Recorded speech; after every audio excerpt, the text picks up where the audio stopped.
Hi everyone, we'll just get started in a couple of minutes. We're just waiting for the last few people just to come in from the lobby.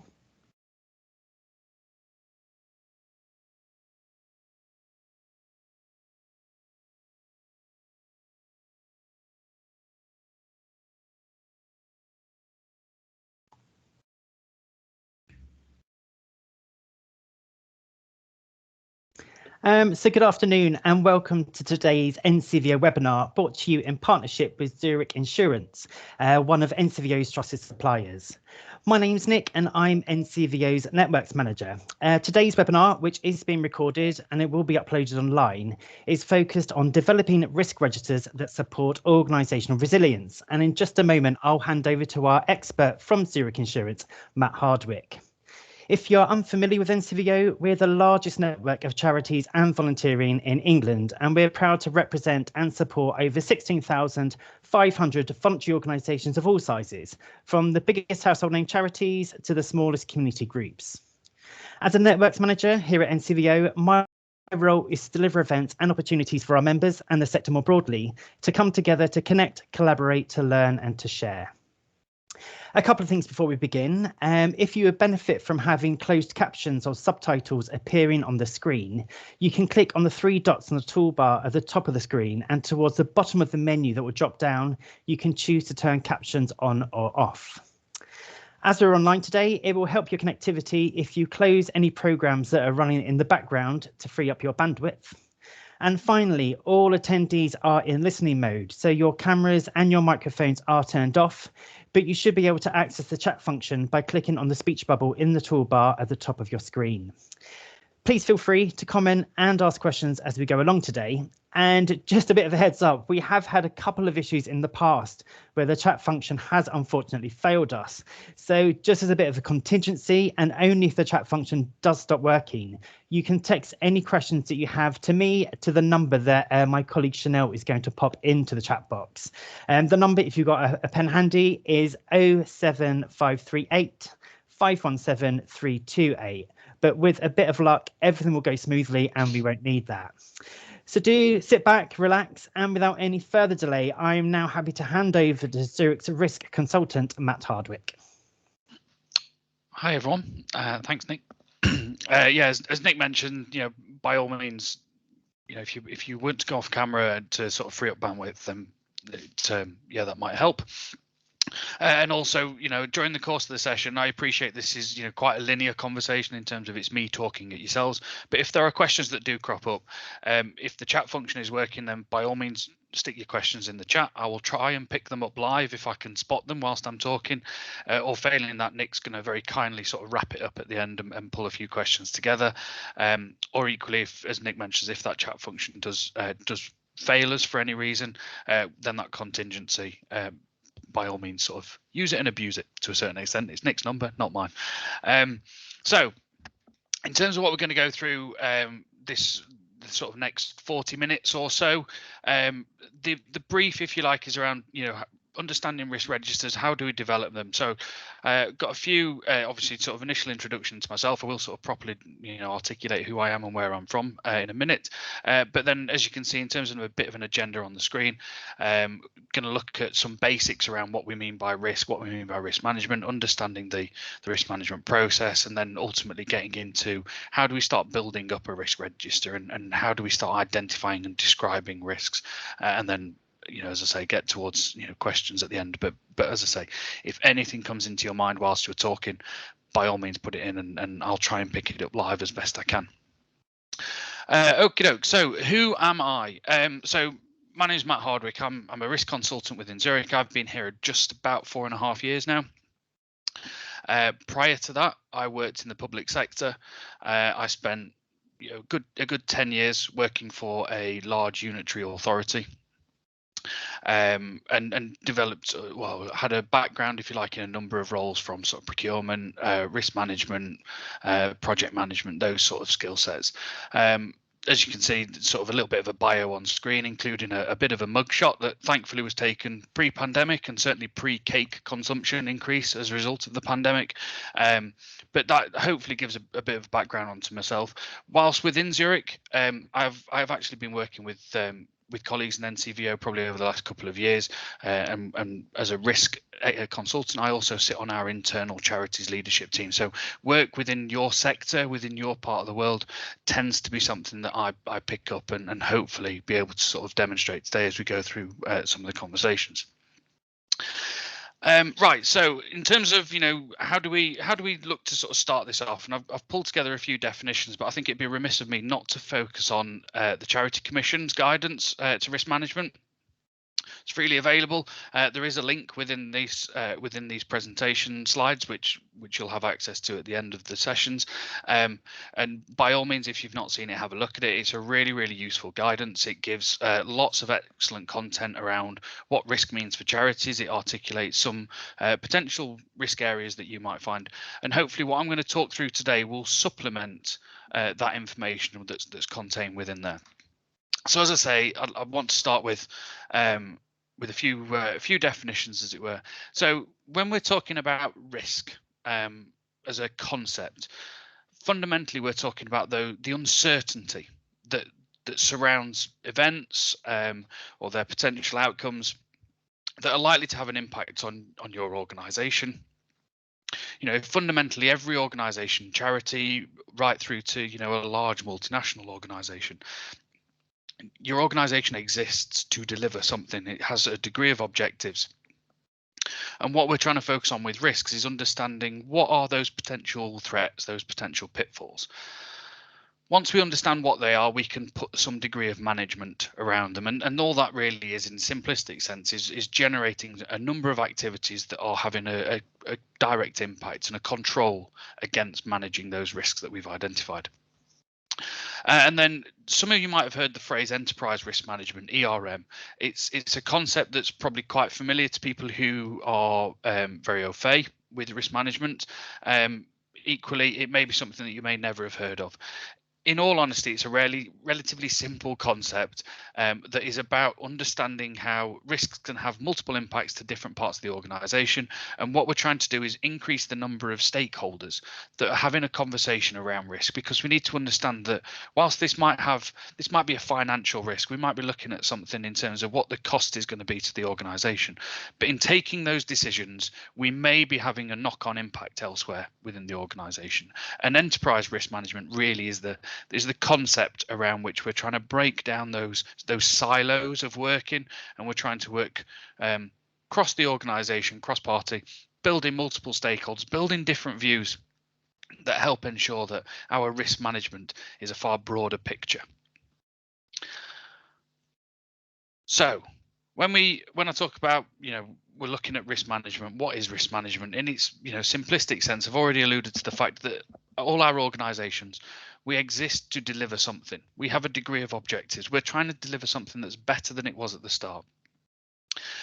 Once we know what we're trying to achieve and what we're trying to get to, that allows us to start considering what could go wrong. What are those threats into delivering those objectives? Or indeed, there'll be some opportunities along the way, and an opportunity risk is something that often gets overlooked. We naturally focus on the negatives, but we shouldn't be missing out on those potential opportunities. And I'm going to come on to opportunity risks in a little bit.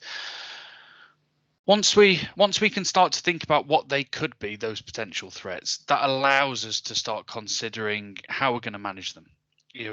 As it says on the screen there, only risks that are known can be effectively addressed. Well, I'm sure people will remember a fairly famous quote from a number of years ago with Donald Rumsfeld, where he was talking about known unknowns and unknown unknowns, and it all got very confusing. But what he was trying to articulate was there's a degree of things out there in the world that we just don't know are going to happen, and therefore we don't know how big that impact is going to be. If we rewind, best part of 18 months, pandemic was probably not on people's risk registers. It probably wasn't very much in people's minds. Yet in the course of 18 months, it has dramatically shifted the way that we all work, not least sessions such as this that we perhaps traditionally would have been all in one room with myself up on stage talking to a large audience. We're now delivering this remotely from right across the country into people's home offices, or indeed some of you might be fortunate enough to be in your own organization's office.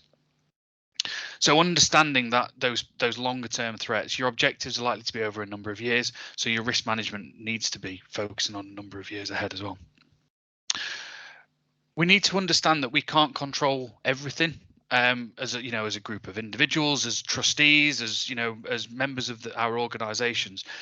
But we can, once we know what it is, we can put a degree of loss prevention and try and contain it, try and understand it, and reduce the impact if it does occur. And then there's a few other points that you can see on there that ultimately risk is trying to do, and one of them is this concept around the total cost of risk, understanding actually what those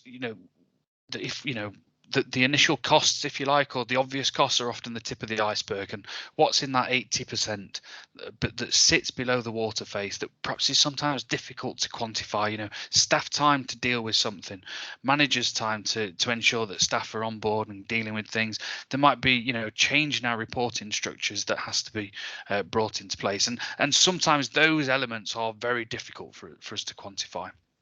And hopefully good risk management will help pick up some of those concerns and pick up some of those threats. This hopefully is another sort of slightly different way really of demonstrating hopefully what I've just been trying to talk about in terms of how all our organisations, all charities, we're there to deliver something. We want to deliver something that's better than what we've currently got. And as it says on the screen about how risk management is about that understanding, analysing, addressing, and we're going to go through those steps in due course during the next sort of half an hour or so. But if we take it right back to its root, we know where we are today.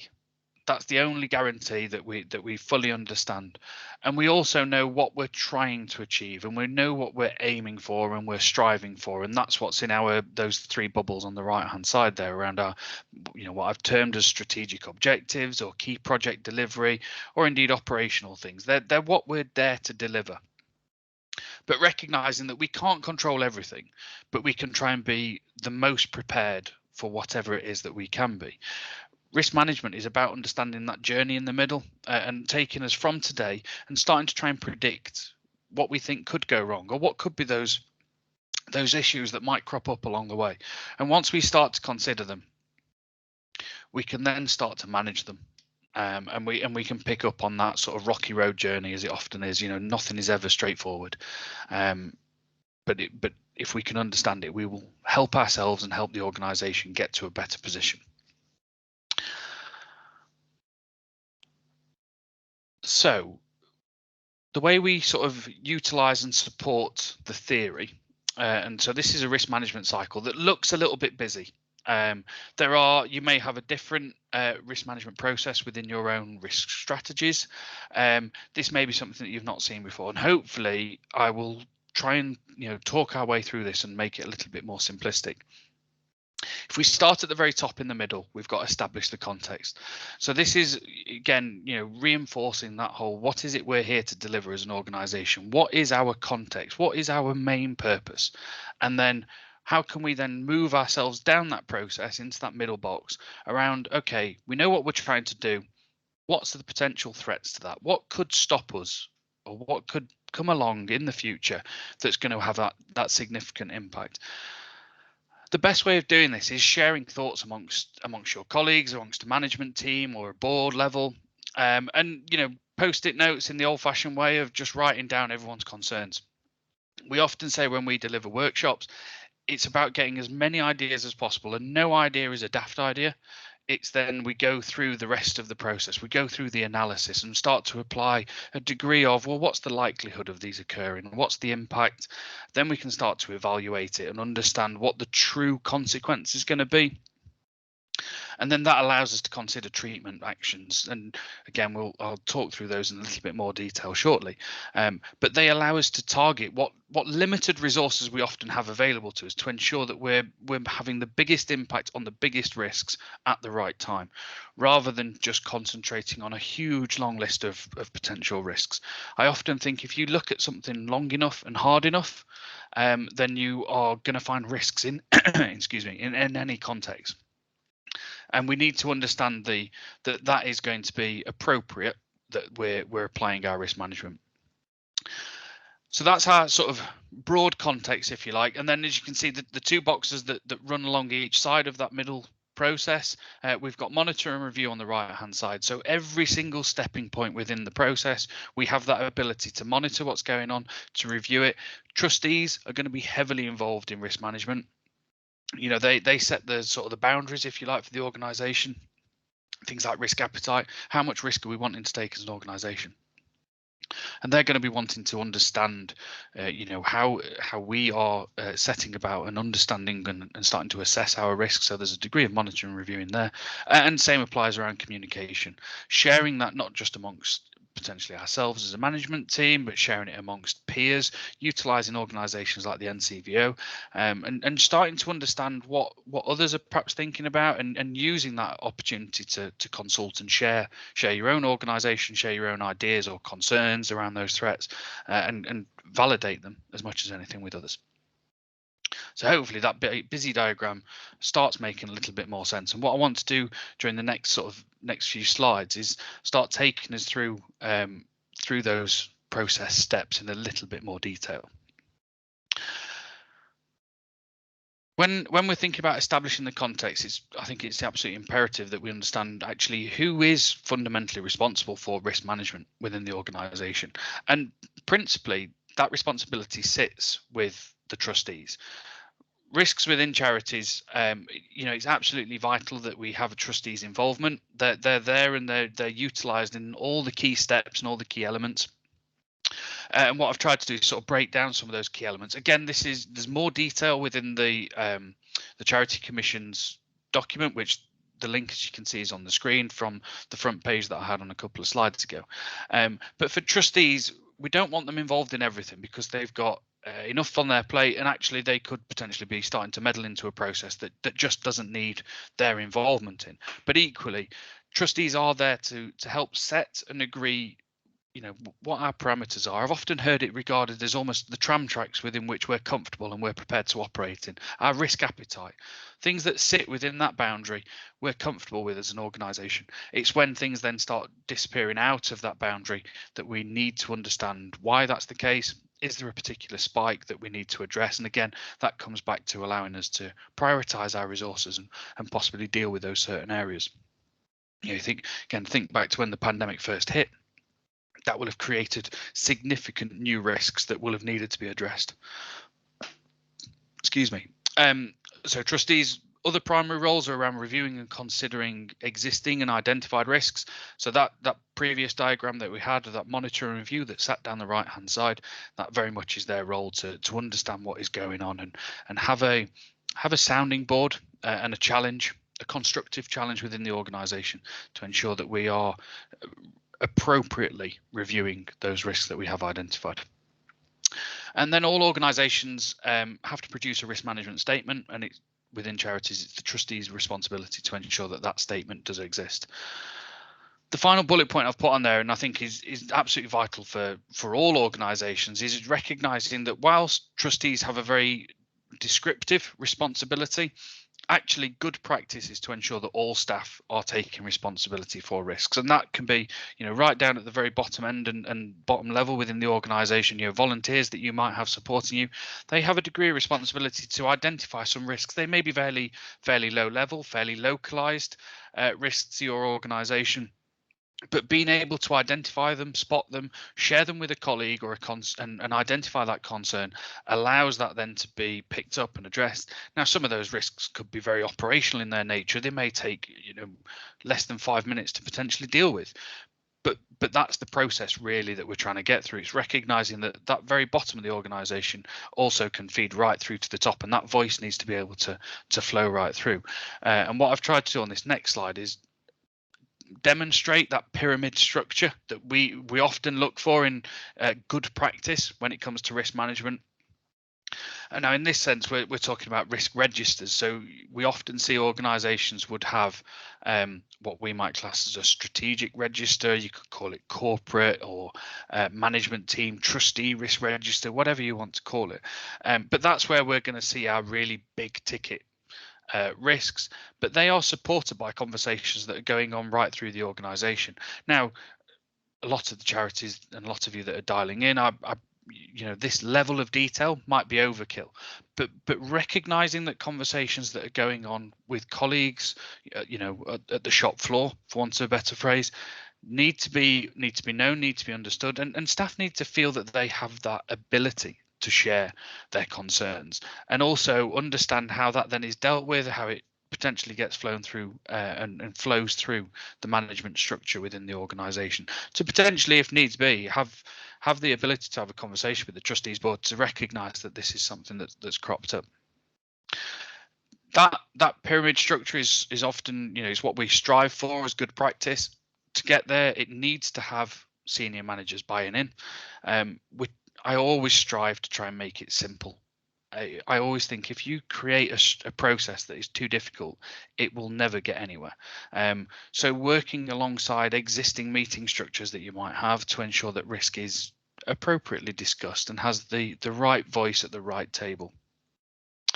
Are there any other activities that are going on within the organisation that you can piggyback onto? Do you talk about things like performance elements, or key performance indicators, or other meetings that naturally would align into a conversation around risk, rather than then trying to create a new process potentially if this was something relatively new to yourselves? And a little bit later on, I've got a few examples of where it can go wrong and what we're trying to avoid, which we'll get to shortly. So what I was keen to try and demonstrate, when again, I suppose taking us a little bit back into the theory of risk management, but we often see, when we look at risk registers, and I say we as myself and colleagues within my team, and we work with our customers to understand and review what are existing risks within an organization's risk register, and then provide that degree of challenge as well.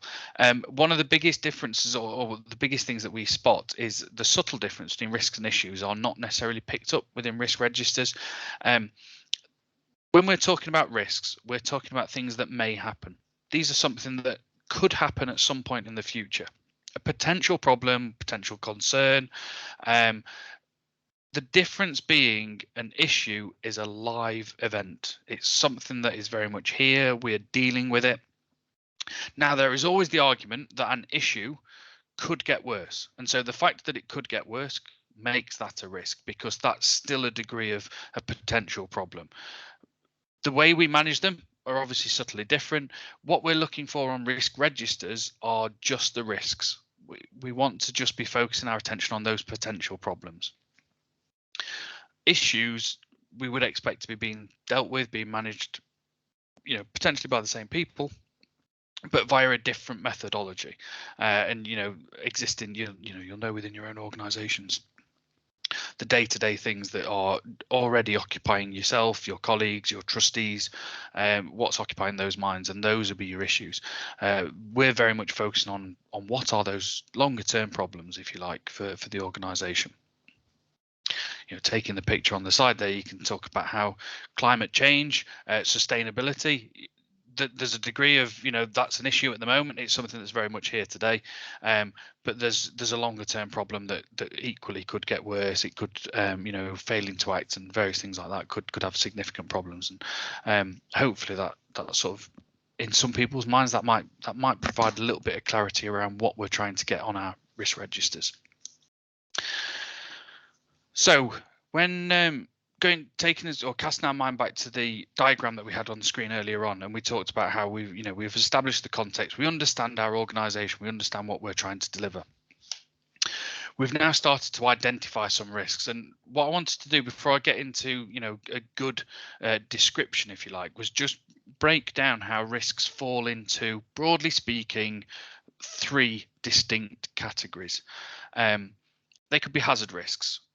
These tend to be the easiest ones to identify. They have very much negative outcomes, and as an organisation, we would manage them within our agreed tolerances, those tram tracks, our appetite. An example of a hazard risk would be a fire at a building. That'd lose us the building, it might lose stock, it would then have potential loss of sales or profit. Where it's quite easy to quantify risks that fall into that nature. Control risks are subtly different in the sense that we're trying to understand and manage a degree of uncertainty. Now we know that there's going to be some variables within this, but we don't fully understand what that's going to be. And so an example of this could be something like there could be a price change within our supply chain or our the wider market. There could be an increased cost in staffing. I was on a call this morning actually with a number of charities, and we were talking about the shift that lots of organisations are starting to see around staffing structures and recruitment and retention in particular, because everyone is working from home. It's opened up lots more opportunities to people to work in different ways for different organisations, but potentially still basing themselves where they're living at the moment, which is quite high on people's priorities.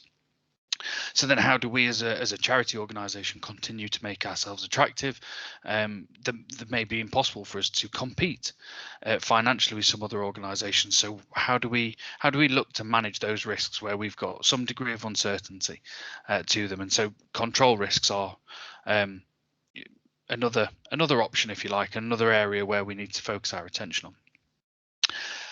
I mentioned opportunity risks earlier on, and this is where they probably sit, if you like, in terms of a third category, a third bucket within which risks tend to fall into.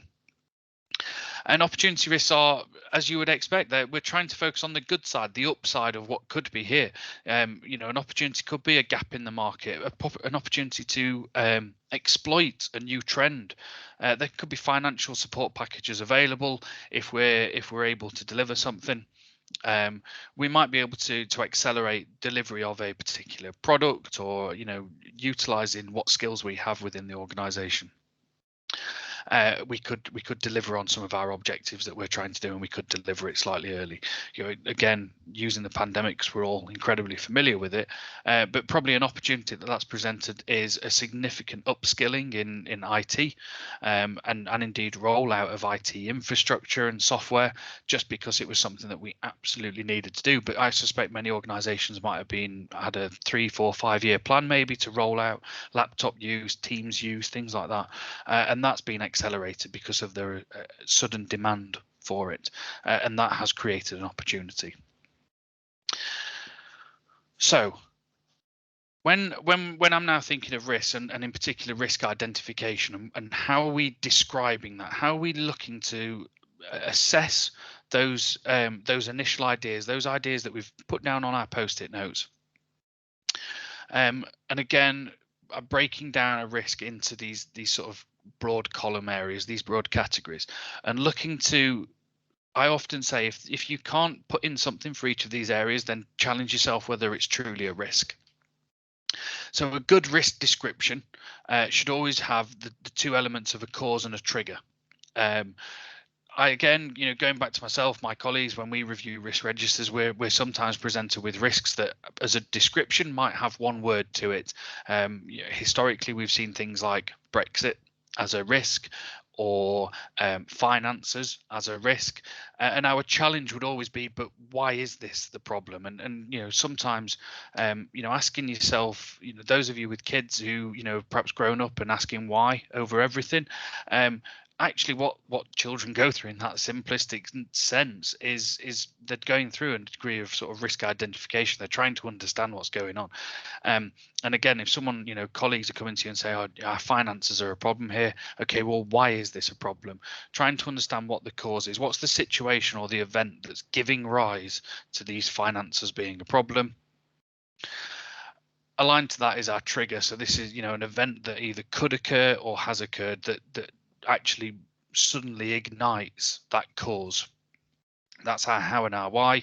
And then arguably the easiest element around risk when we're looking at risk identification is the consequence. This is human nature for us to think about how big is this going to be, how bad, what's the potential cost. Always consider your worst case scenario and work your way backwards from there. And what I've tried to do is sort of mock up a bit of a simplistic way of describing an example risk that could be something that is apparent to yourselves as an organisation. So under the cause, I've got about our reduced rates of pay. we're increasing the potential footfall because staff are seeking moves away. They're looking for employment away from our existing organisation, looking to work for somebody else because the rates of pay that they're offering are more competitive from our own organisation. Our trigger is actually that we know our competitors are paying at different levels, and it may well be that they're not competitors in the sense that they're not delivering what we deliver, but because of our staff perhaps looking for moves in a particular area, or they've got a particular skill set, it makes them competitors. And so if they're different to our own, we need to think about, as an organisation, what can we do? We may not have the financial package to suddenly start offering people more money. So what do we do that makes our organisation even more appealing than some of these organisations that do directly pay at a higher level? And obviously, you know, this example you could dive into even more detail if you really wanted to. It's hopefully there just to sort of set a scene, and then ultimately in my potential effects, I'm talking about how, you know, it's a loss of experienced or key skilled staff. That could result in a reduction of service delivery quality, impact on the organisation's reputation. Remaining staff morale could be quite negatively impacted, particularly if, you know, there's difficulty recruiting and replacing those staff we've lost. Jobs still need to get done. It often falls on those staff that are left behind, as it were, that continue to work with us. And so understanding those potential impacts allows us to then start thinking about how we're going to manage our risks. We take that raw data that we've started to draw up, and we start to consider how severe that risk is going to be, and what's the potential, you know, impact of it occurring, but then indeed the likelihood. And this is probably something that lots of people are familiar with. This is when you get your risk matrix out, and everybody loves a little bit of colour. Again, this is, your matrix may look slightly different. This is one I've sort of mocked up that's a fairly standard, fairly generic risk matrix built on a 5x5 matrix. As you can see, with the impact along the bottom and likelihood up the side. Often within your organization, you'll have criteria around, you know, what makes something an impact 5. Is it because it's going to have, I don't know, a catastrophic impact on your objectives? And equally, a likelihood of 5 could be that you're predicting it's happening within the next 3 to 6 months, whereas a 1 on a likelihood might be something that you're saying, I would think this might happen in the next 5 years. You will likely have different criteria. And then, as you can see, we've got our green shaded, amber, and our reds. And again, this links us back into, you know, the trustees setting those parameters, setting that risk appetite, and understanding how risks within the green area we might be very comfortable with, and risks at the very top end we're likely to be more concerned about. They may sit with outside of our tram tracks that we're wanting to manage, we're prepared to manage within. There are subtle differences then that you could have different risk categories, but at risk of confusing things even more, what I'd leave it with for now is this fairly simple sort of red, amber, green type style, and you know, looking to manage your risks based on where they fall, where they're prioritized.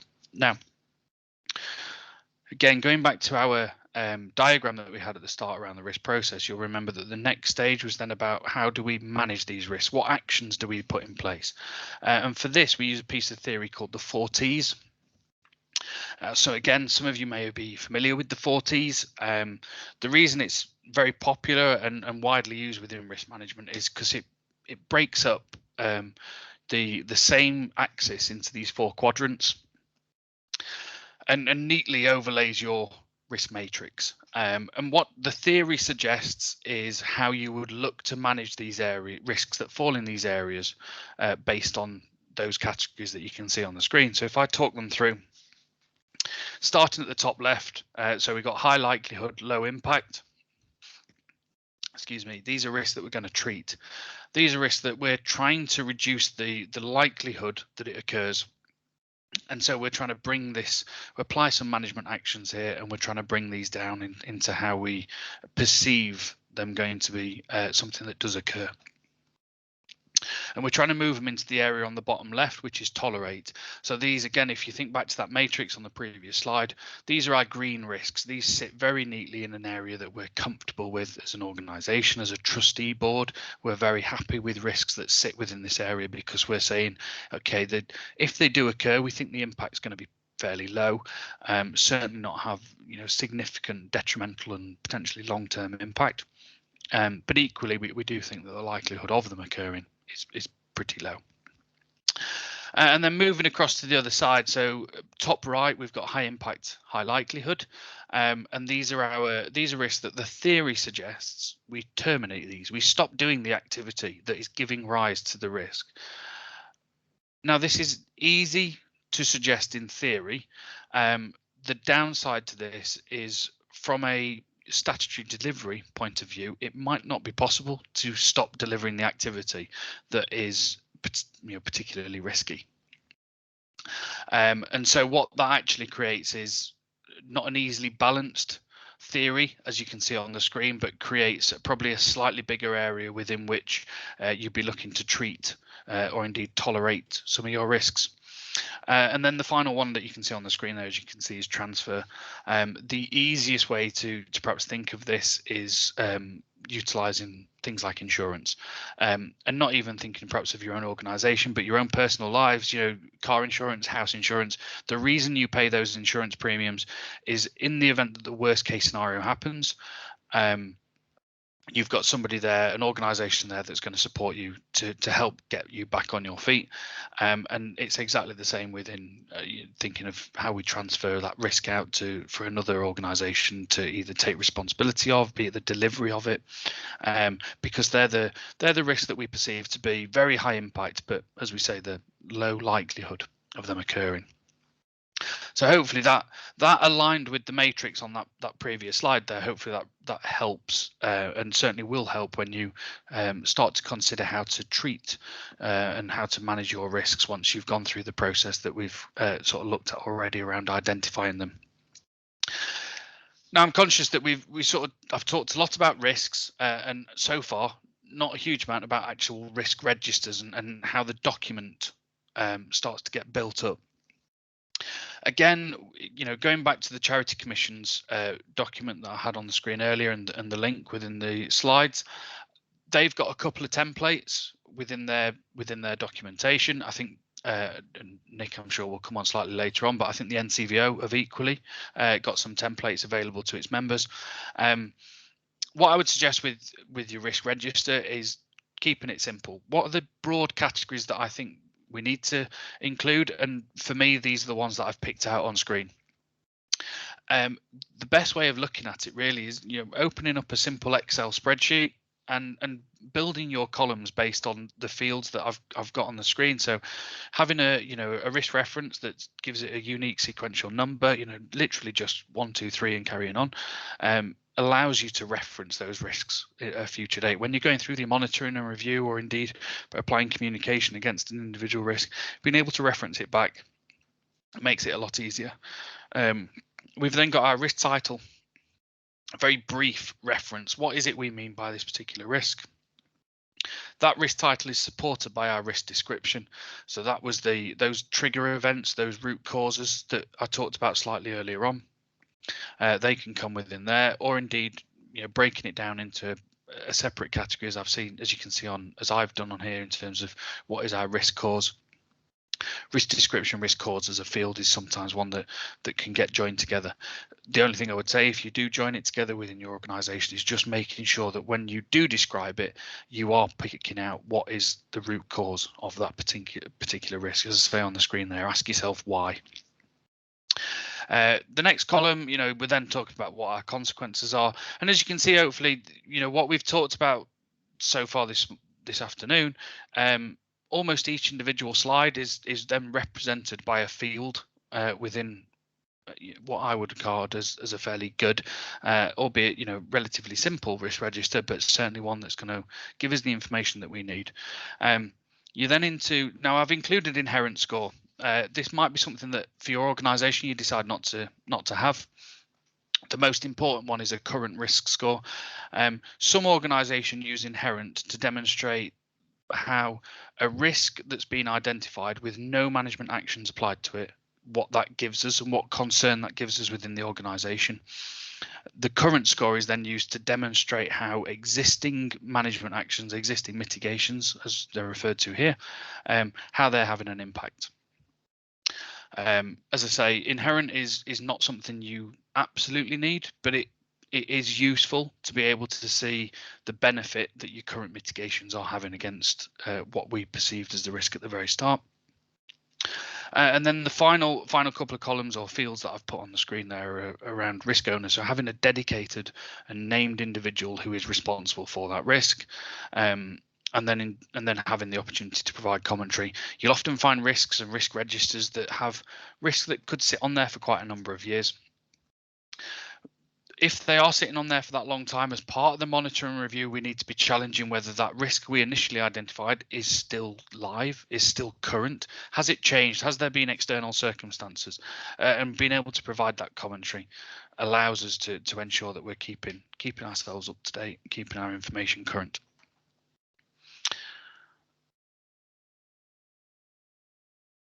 Susan, I'm going to come back to your question, and Nick, if I fail to do so, please pick me up on it. But thank you for the point. So gone through, you know, what does good look like, and how we try and build a risk register based on some of the information that we've got available to us. What I was sort of perhaps keen to share is how it could go wrong, and why does it go wrong? And for me, this is probably based around these three key areas. So we've got our confirmation bias, whereby human nature means that we seek out opinions that might be similar to our own, and they reaffirm our own thoughts rather than necessarily challenging them and constructively challenging them, which actually then really within risk management is what we should be doing. So we need to ensure that we get a wide range of views from across the organisation. If I go back to the ERM definition that we had at the start, is breaking down those barriers, breaking down those silos. That will help us to hopefully reduce some of that confirmation bias. We've then got what's referenced as availability bias. Easy for me to say. And this is where we, as again, human nature, we like to take mental shortcuts, and examples that perhaps reaffirm what we perceive can sort of jump into our mindset more easily, more readily than other evaluation options when looking at our risk. So again, if we can, some of the points that you can see on the right hand side around, ensuring that culture within the organization around understanding, around communication, encouraging our peers, our colleagues to get involved and have a chat. Excuse me, I'm gonna have to take a drink. I do apologize. And then the final one I've got on there is about hyperbolic discounting. Again, the nature of our species is we like to focus on immediate returns. Those short-term gains can sometimes outweigh potential long-term benefits, long-term impacts, and we need to be hopefully demonstrating through our good risk management that actually we're looking at that long-term goal. What are our long-term organisation desires, objectives? We know where we are today. What's 3, 4, 5 years down the line, and how do we get to those benefits rather than the next 6 months? Now, equally, those short-term achievements will help us get to that long-term goal, but it's making sure that we keep our focus on that long-term goal. So I think I'm on to my last couple of slides, and then I will take questions. And if anyone's got any questions in addition to Susan, your one that we'll come back to, then please feel free to populate into the chat. A couple more examples here of why risk management can sometimes fail. A lack of time and commitment from senior management team, from trustees. Again, have we made it too complicated, or risks that are reviewed infrequently? I've worked with many organisations where as soon as you talk about risk and risk management, people start rolling their eyes and oh gosh, yeah, hang on, let me dust off my risk register that I looked at 12 months ago. if you're in that position, then risk isn't working for your organization. So how do we try and make it work for that organization, and how do we try and reinvigorate it? I often talk about having, risks within, discussions within team meetings. Almost have it as your agenda, because risks should be the biggest concerns that you've got as a team, as a management team, as a an operational team. That should be reflected by what your risk register is saying. There could be a degree of lack of knowledge and understanding around what it is that we're trying to get to. Too many risks. Again, I've seen risk registers that have 40, 50 plus individual items within them. It's great that we've gone into so much detail, but do we ever have time to go through it line by line and actually understand what is contained within there? Or have we just created a really long list of all the things that might go wrong, that might be problematic for us? Being too internally focused, I think certainly from trustees level, senior management level, within any organization, we need to be conscious of what is going on that's external impacts. And I'm sure many of you are aware of these, but is that then reflected by what's on our risk registers? Are we considering those? And then are we looking at the potential causes, the consequences, and how are we going to manage them? Lack of challenge that then leads to, though, we avoid that bias that we may or may not be aware of that was on that previous slide. Again, go back to my ERM definition earlier on. We want to create a group process whereby we're encouraging people from different areas, different backgrounds and parts of the organization to challenge in and have a say on it. And then, as I say, risk management sometimes isn't linked to any other key process, so therefore it falls down, because on its own it needs to have a thread and a reporting thread into lots of different parts of the organization. On its own, it will struggle to hold its own feet. So I think this is my last slide before there's sort of some elements around further information, further guidance, then I'll come back to questions. I talked about risk categories earlier on, and how you can almost start to bring this into your risk register, and then different categories can have potentially a different red, amber, green on your matrix. Now this is, we've gone from relatively basic information at the start of this. We're now nudging towards more complex information in terms of looking at risk categories. I've broken these down into sort of 5 common areas that we see.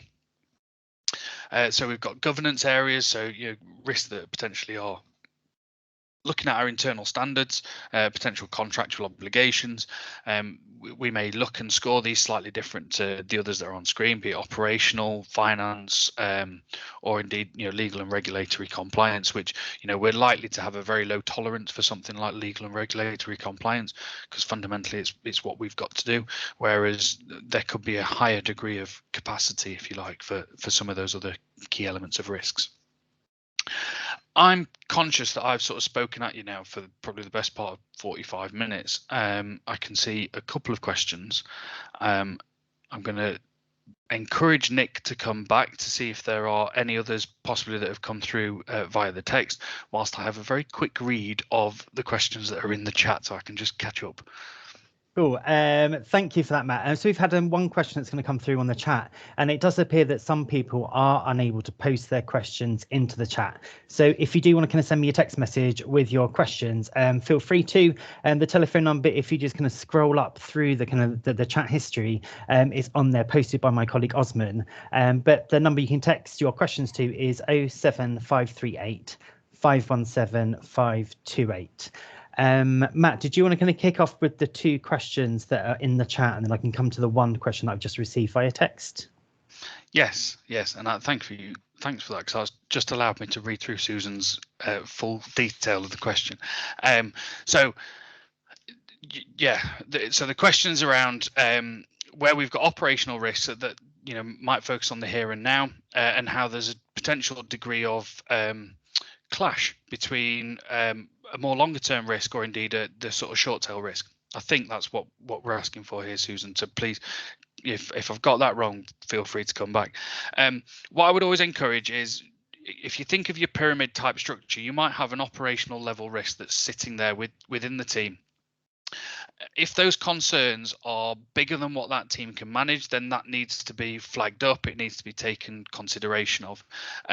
We want to encourage that risks ultimately are managed at the lowest possible level. And your example of the arts project in care home, and how as part of that you're wanting to provide that increased and that improved quality of life, access to new experience, and how your those activities are potentially seen as a risk because that increases the potential perhaps for individuals, the residents, to have a fall or be exposed to something that's slightly riskier than the sort of do nothing approach, if you like. But as you quite rightly point out, the bigger risk then is how the long-term decline in either their well-being could be heavily impacted.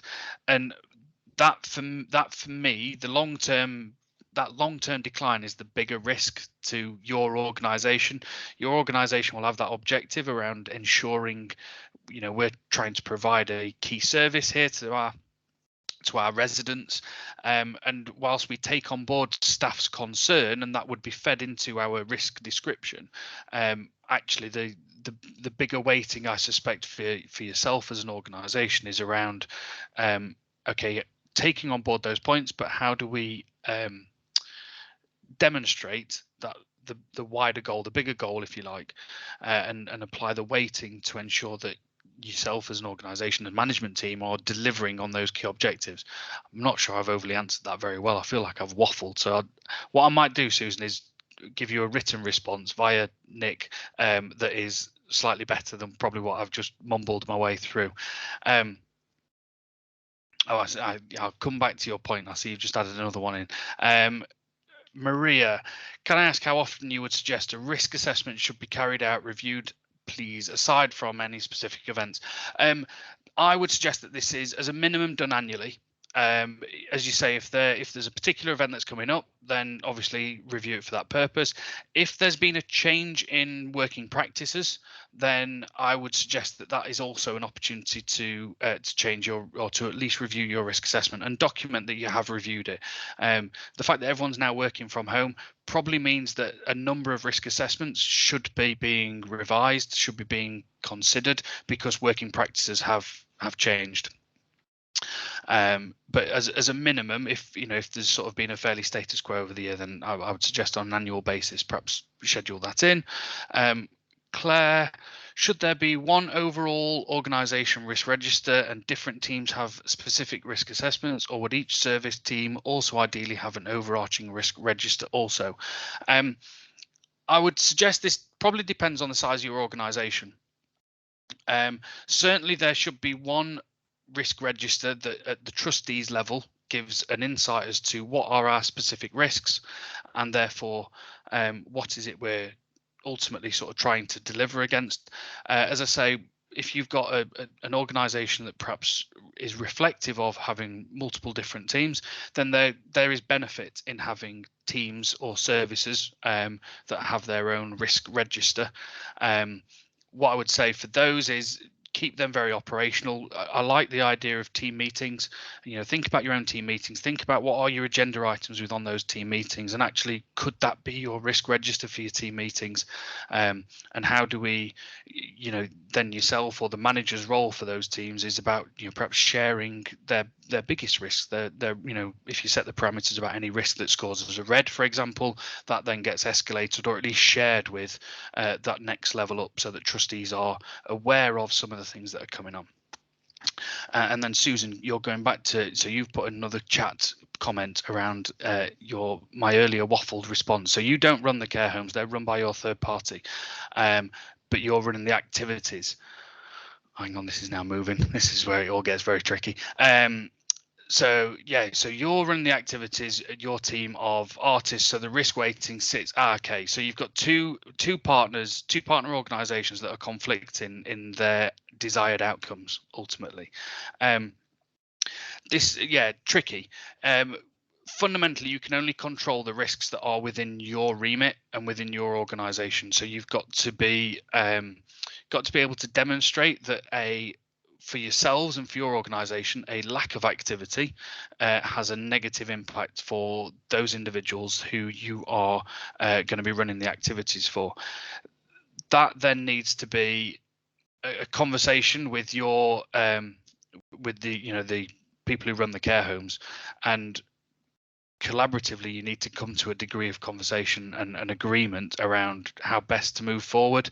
That's about you to a certain extent presenting your side of it, and how a lack of doing these activities is going to have a long-term detrimental impact over and above the sort of side that you can see. I'm very conscious of time. I'm very conscious of continuing to waffle on. Nick, do you want to jump in? Yeah, if I can just jump in, and just so I've had kind of like 4 or 5 kind of different messages that have come through in chat, and we haven't got time to cover them all, but Matt has said that he'd be more than happy to kind of consider the questions and provide a written response. But if I can maybe just kind of share one of the questions that came through. How do trustees and senior managers effectively share and manage risk ownership within an organisation? Would you have any suggestions for that? So I would always I would encourage you to manage risk at the lowest possible level. So I would actually suggest that your trustees should have an oversight to risks. Ultimately it's your trustees name above the door, for want of a better phrase. Hang on, let me just move the slide on, because there's I've just seen one of the questions about access to additional guidance. So yeah, your trustees, it's their name above the door. They have ultimately responsibility, but we want to encourage that managers are owning risks. And I often use the sense of, if I was external to your organisation, or anyone who's external to your organisation, I should be able to pick up a risk register, read a risk. If I wanted more information, I should be able to see the name of the owner that knows the detail to that risk, and I should be, if I was that way inclined, be able to phone them up and say, I've seen this risk, I want some more detail on it. They should be the owner. They are the one who's ultimately responsible for delivery of the actions that are going to mitigate that risk. The way we would share that and feed that up within the organisation to ensure that trustees have an oversight is subtly different, and hopefully answers that question, Nick. Excellent, thank you so much. And so yeah, I've got another kind of 4 or 5 kind of questions that have come through from text, and Susan just asked if we could share all written answers with all participants by email, and we certainly will kind of over the course of the next week. But I'm conscious that it's 2 minutes after kind of 3 o'clock. So Matt, thank you so much for delivering today's webinar. Before we sign off, as well as all the information that you've gleaned from today's webinar, both NCVO and Zurich have lots of information, tools and resources on managing risks that are hyperlinked in this slide deck to our respective websites. And so that will kind of be sent to everyone shortly after today's event. We're also pleased to say that today's webinar is the first in a series of 4 webinars that we're delivering in partnership with Zurich between now and the end of March. So on the 18th of November, we'll be exploring safeguarding considerations for online services. On the 19th of January, the topic will be cyber resilience, not just cybersecurity. And then on the 16th of March, we'll be wrapping up the series with a webinar on business continuity planning. So we'll include information on how to book onto these webinars in our follow-up email, which will also include a link to a short evaluation to collect your views and feedback on today's event. And my apologies, I know a couple of people have struggled to use the chat functionality. So thanks again to Matt for your expertise and insight, and to all of you for joining us online this afternoon. I hope you found it useful, and that you'll all have something to take back to your organisations that will enhance your risk management processes and procedures going forward. If you do have any practical support queries in relation to risk, please feel free to email the NCVO team at knowhow@ncvo.org.uk, and hopefully we'll see you all again at the November webinar. So thank you again for your time, and hopefully see you soon. Thanks all.